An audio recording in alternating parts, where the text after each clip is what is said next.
नमस्कार, आप सभी का स्वागत है श्री चैतन्य योगाश्रम के YouTube चैनल पर।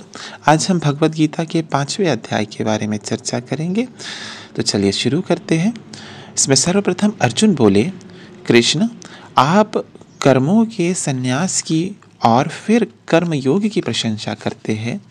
इसीलिए इन दोनों में से जो एक मेरे लिए भली भांति निश्चित कल्याणकारक साधन हो, उसको कहिए। श्री भगवान बोले, कर्म संन्यास और कर्म योग ये दोनों ही परम कल्याण के करने वाले हैं, परंतु उन दोनों में भी कर्म संन्यास से कर्मयोग साधन में सुगम होने से श्रेष्ठ है। हे अर्जुन, जो पुरुष ना किसी से द्वेष करता है और ना किसी की आकांक्षा करता है, वह कर्मयोगी सदा सन्यासी ही समझने योग्य है, क्योंकि राग द्वेषादि द्वंद्वों से रहित पुरुष सुखपूर्वक संसार बंधन से मुक्त हो जाता है। उपयुक्त सन्यास और कर्मयोग को मूर्ख लोग पृथक पृथक फल देने वाले कहते हैं, ना कि पंडित जन, क्योंकि दोनों में से एक में भी सम्यक प्रकार से स्थित पुरुष दोनों के फल रूप परमात्मा को प्राप्त होता है।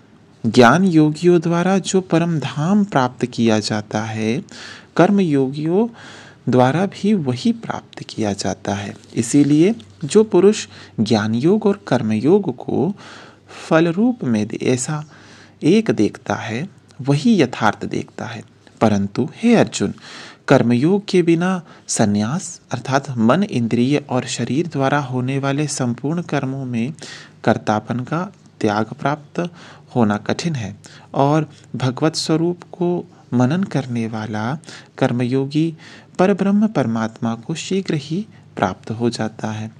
जिसका मन अपने वश में है, जो जितेंद्रिय एवं विशुद्ध अंतःकरण वाला है और संपूर्ण प्राणियों का आत्मरूप परमात्मा ही जिसका आत्मा है, ऐसा कर्मयोगी कर्म करता हुआ भी लिप्त नहीं होता। तत्व को जानने वाला सांख्य योगी तो देखता हुआ, सुनता हुआ, स्पर्श करता हुआ, सूंघता हुआ, भोजन करता हुआ, गमन करता हुआ, सोता हुआ, श्वास लेता हुआ, बोलता हुआ, त्यागता हुआ, ग्रहण करता हुआ तथा आँखों को खोलता और मूंदता हुआ भी सब इंद्रियां अपने अपने अर्थों में बरत रही है। इस प्रकार समझकर निसंदेह ऐसा माने कि मैं कुछ भी नहीं करता हूँ। जो पुरुष सब कर्मों को परमात्मा में अर्पण करके और आसक्ति को त्याग कर कर्म करता है, वह पुरुष जल से कमल के पत्ते की भांति पाप से लिप्त नहीं होता। कर्मयोगी ममत्व बुद्धि रहित केवल इंद्रिय, मन, बुद्धि और शरीर द्वारा भी आसक्ति को त्याग कर अंतःकरण की शुद्धि के लिए कर्म करते हैं। कर्मयोगी कर्मों के फल का त्याग करके भगवत प्राप्ति रूप शांति को प्राप्त होता है और सकाम पुरुष कामना की प्रेरणा से फल में आसक्त होकर बनता है।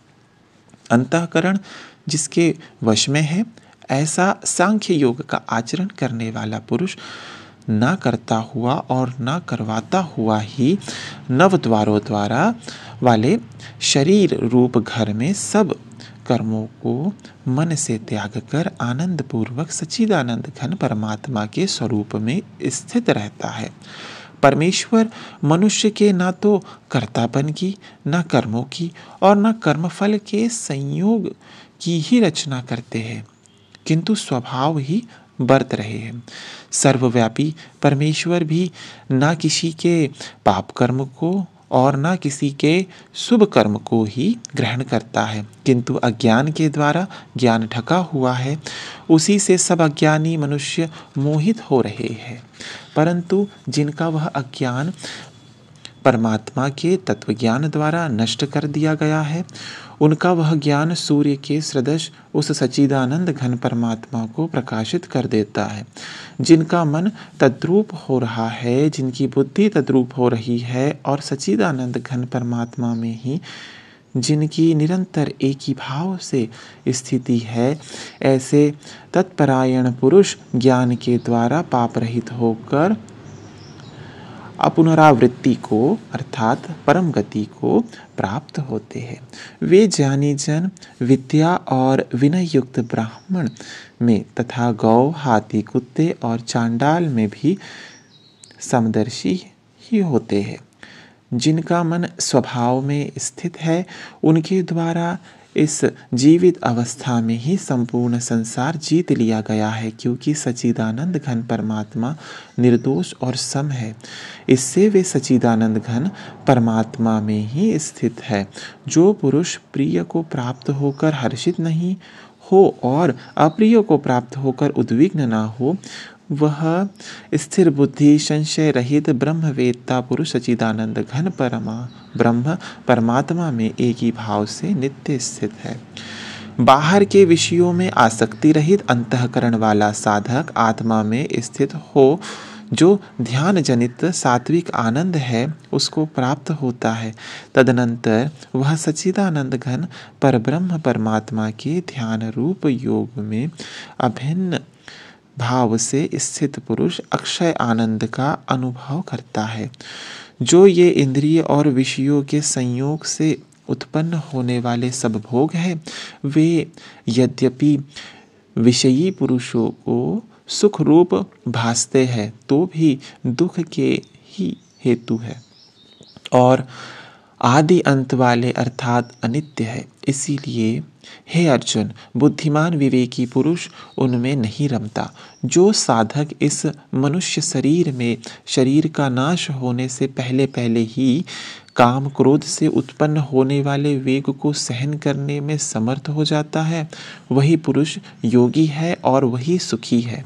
जो पुरुष अंतरात्मा में ही सुख वाला है, आत्मा में ही रमण करने वाला है तथा जो आत्मा में ही ज्ञान वाला है, वह सच्चिदानंद घन परब्रह्म परमात्मा के साथ एक ही भाव को प्राप्त सांख्य योगी शांत ब्रह्म को प्राप्त होता है।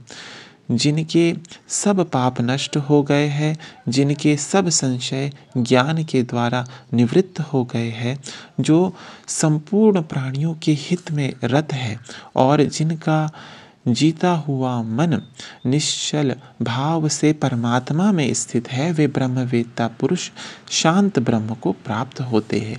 काम क्रोध से रहित जीते हुए चित्त वाले परब्रह्म परमात्मा का साक्षात्कार किए हुए ज्ञानी पुरुषों के लिए सब और से शांत परब्रह्म परमात्मा ही परिपूर्ण है।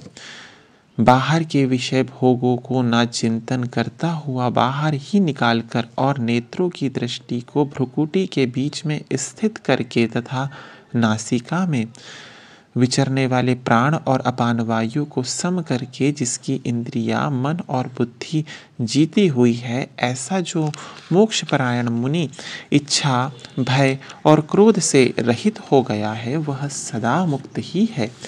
मेरा भक्त मुझको सब यज्ञ और तपों का भोगने वाला, संपूर्ण लोकों के ईश्वरों का भी ईश्वर तथा संपूर्ण भूत प्राणियों का सुहृद अर्थात स्वार्थ रहित, दयालु और प्रेमी ऐसा तत्व से जानकर शांति को प्राप्त होता है। इस प्रकार भगवद गीता का 5वां अध्याय कर्म संन्यास योग यहीं समाप्त होता है। धन्यवाद।